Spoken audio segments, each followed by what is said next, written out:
All right, today we're diving into a pretty radical idea about society, about how we support each other, and believe it or not, about the very meaning of hardship itself. It's all centered on this concept called the new paradigm of welfare. So let's just start with the question that gets right to the heart of this whole thing. What if our entire approach to helping people is, well, kind of backward? What if the real goal isn't just to hand out aid, but to actually learn something in the process? Now, to really get why an idea this big is even on the table, we first have to understand the global problem it's trying to solve. You see, according to the source for this, our world is stuck in a really deep dilemma. The speaker basically splits the world's population into two big groups. You've got about 30% living in developed nations, and the other 70% in developing nations. And here's the kicker. Each group is trapped in its own very unique crisis. And this really lays out the stalemate perfectly. On one side, you have the developed nations caught in what's called a welfare dilemma, basically an unsustainable system of dependency. But on the other side, developing nations are struggling because they don't have the specific technologies to create jobs, which leads to poverty and stagnation. It's like we're all stuck in a global gridlock. So how in the world do you break a gridlock like that? Well, this is where a new path forward is proposed, one that positions South Korea as the potential architect of a whole new global paradigm. The central argument here is, it's a bold one. It's that South Korea can actually pivot from being a nation that learns from the world to one that teaches the world. The whole idea is that it has this unique mix of experience and tools to help guide both developed and developing countries out of the messes they're in. And this leads us to the two-part solution.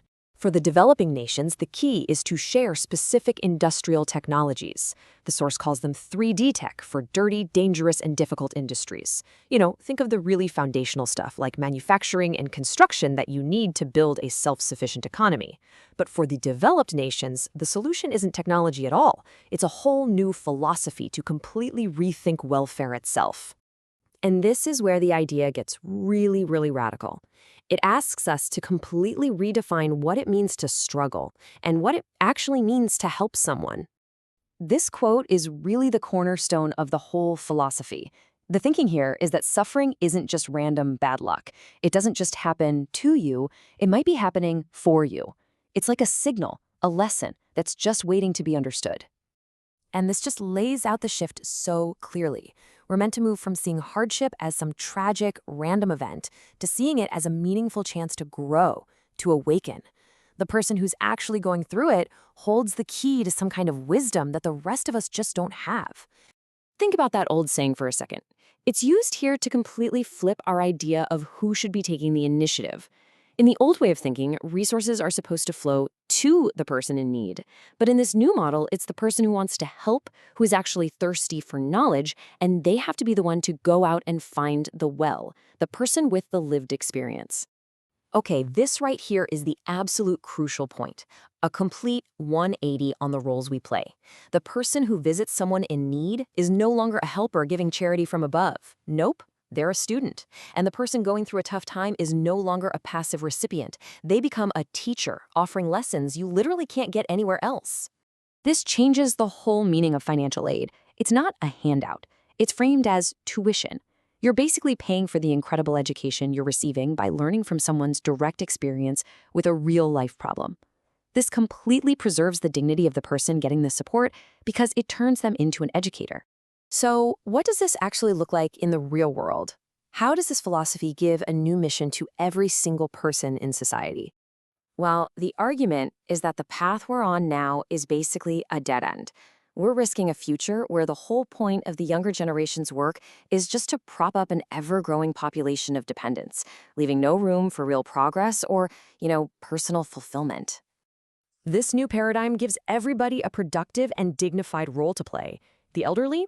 They're no longer just dependents. They become society's intellectual guides, mentoring the young with a lifetime of wisdom. People with disabilities? They become vital teachers, sharing the knowledge they've gained to help others avoid or navigate similar challenges. And the general public? Our role shifts from one of pity to one of genuine respect, approaching those in need as students who are eager to learn. So what's the end game here?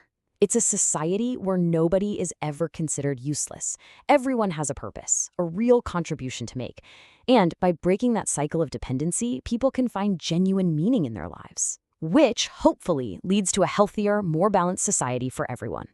So, to wrap it all up, the ultimate vision here is this profound kind of symbiosis. Helping becomes an act of learning, hardship becomes an act of teaching. And in that exchange, every single person, no matter their circumstances, finds a vital and dignified role to play. And all of this leaves us with a final, really challenging question to think about. We're always looking for big economic or political fixes for society's problems.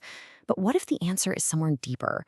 What if the key to fixing society is to first change the very meaning we give to our own personal struggles?